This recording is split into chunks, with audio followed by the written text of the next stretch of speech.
Welcome to day 125 of our scripture reading and daily encouragement.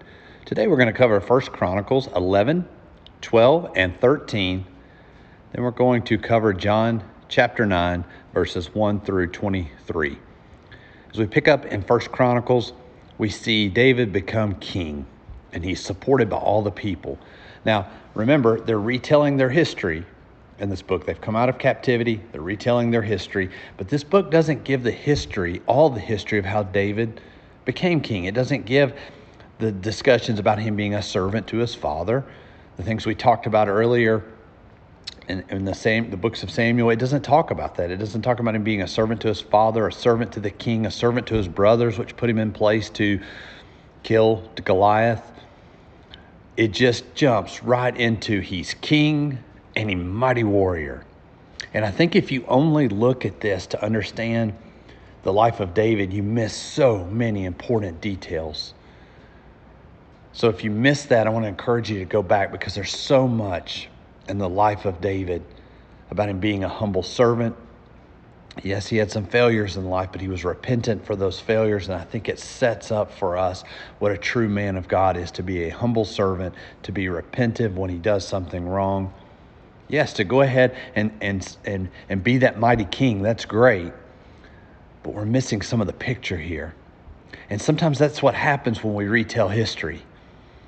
We only tell the best parts of the history. You know, these people have been in captivity. They've been forced away from their land and forced to a foreign land. They were far from warriors at this point. And I think they're trying to remind themselves of their warrior roots, because everything about this story is just a little different slant. There's no humble servant. There's no failure with Bathsheba. There's no Uriah. And then Nathan confronts him. Even in Ziklag, it talks about the brave warriors that chase down raiders, instead of where we read earlier that most of those brave warriors were ready to kill David or desert him when they saw that city in ruin and thought their kids and wives were gone forever. So this story is told about David, the great, the mighty warriors. All the warriors were loyal to him. Everyone wanted to join David. Everyone supports David. And he's the mighty king. But only remembering these good things, I think, sets up failure later. You know, these people were expecting their next great big king is going to be the Messiah, right?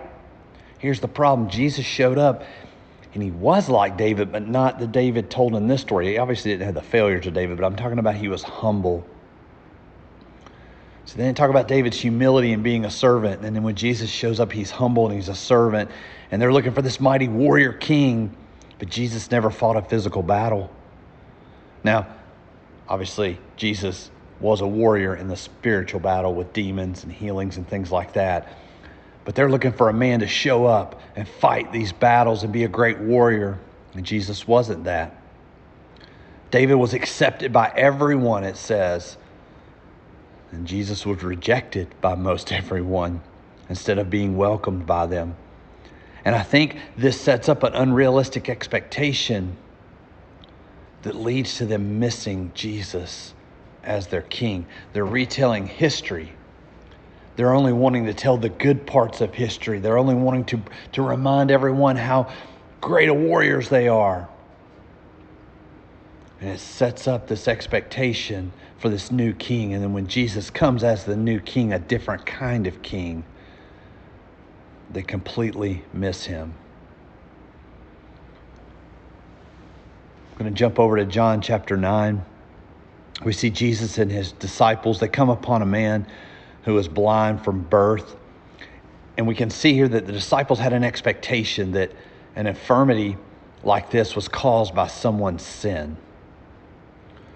They're saying, teacher, is this because of his sin that he's blind, or is it because of the sin of his parents? And Jesus gives a great answer. In verse 3, he says, it was not because of his sins or his parents' sins, Jesus answered.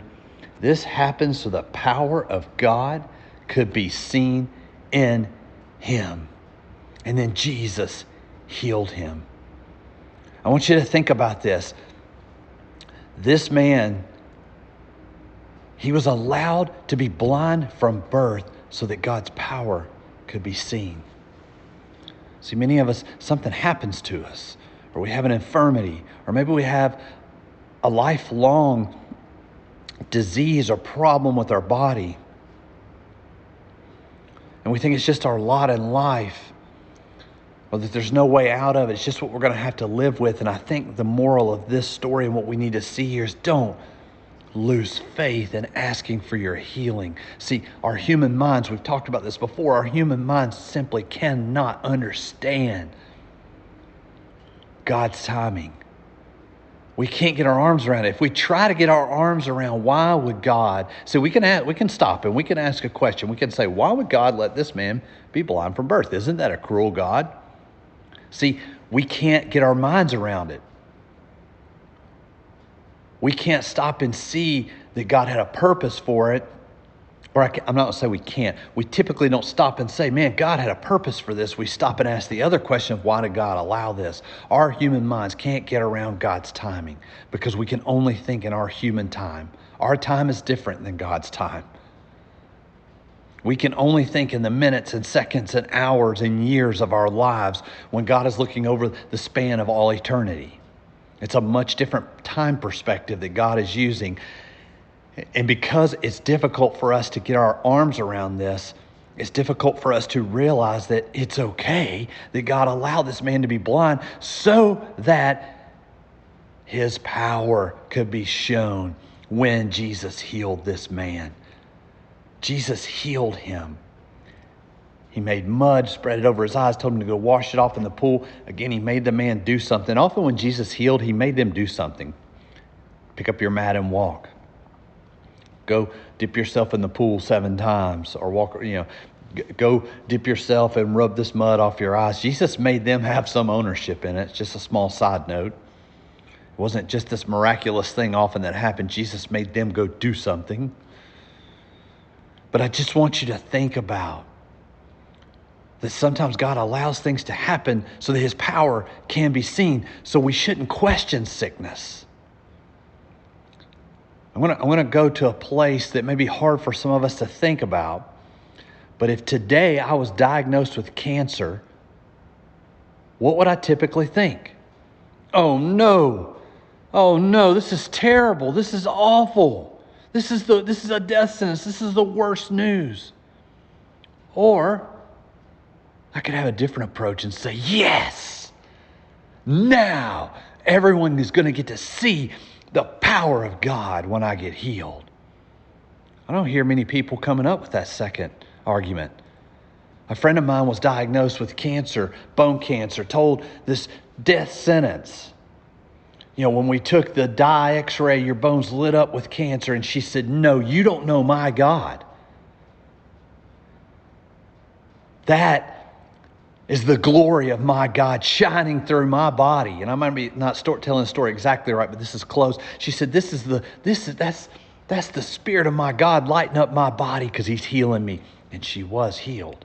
See, guys, many of us are taught that healing is not for today. We are dumbing down the power of God. It is not anywhere in Scripture that says miracles shouldn't happen past the book of Revelations, for example, meaning the end of the Bible. We read the Bible, it's not a historical document. It's a live instruction manual telling us what we should do, what we should expect. We should obey and follow Jesus' commands. We should be repentant. We should be humble. We should be willing to learn. We should be willing to change. And we should be expecting God's miracles. That's what we should be reading in these books instead of walking away saying, well, that was what they got to experience. But unfortunately, we don't get that. It's just not in Scripture. So guys, when you hear about someone being sick, can you be expectant and exciting that maybe this is an opportunity that you yourself and that person and many others get to see the power of God? It's nothing you can do, but it does take your work. It does take your prayers. It does take your faith. It's nothing you can do. You do have a part in it. It's all about God's power being shown. And it was so powerful that even in this story, see, the people got all religious. They got all religious. This happened on the Sabbath. Let's take this man to the Pharisees. We're going to tattle on Jesus. But even this story caused division amongst the Pharisees. Some of the Pharisees said this man is not from God because he's working on the Sabbath. And some said, but how can an ordinary man, a sinner, do miraculous things? See, even the religious Pharisees were torn. Now, we're going to pick up on the rest of this story tomorrow. Our scripture reading cut off kind of right in the middle of the story today. But we're going to pick up on it tomorrow. But today I want you to focus on the power of God. Quit trying to wrap your arms around the timing and the purpose and whatever. Roll with it. That guy never said, I don't see in this scripture where that guy said, why did I have to be blind from birth? Why did it take this many years? We don't know how old the man was. But we do know when his parents were questioned, they were scared of the Pharisees. They didn't want to be thrown out of the synagogue. And they said he's old enough to speak for himself. So if he was old enough to speak for himself, he's at least a teenager in their term, in our terms. My point is, it's not been a year or two. It's been many years that this boy was blind. But the man calls him a man. It doesn't call him a boy. But the man doesn't say, Jesus, why was I blind for so long before you healed me? No. The man was excited because he could see. So let's quit trying to get our arms around timing and things we can't understand. And let's look for the power of God and show it to the people. Because in this time that we live in, people need to see the power, the promise. They need to see our faith shine through. Don't cave to the world. Don't cave to the depression and oppression, the lack of joy, calling good evil and evil good. Don't cave to what society's doing. Press in on your faith and look for opportunities to pray. Look for opportunities for God's power to come through and a miraculous healing. I hope you're encouraged today, and I hope you have a great day.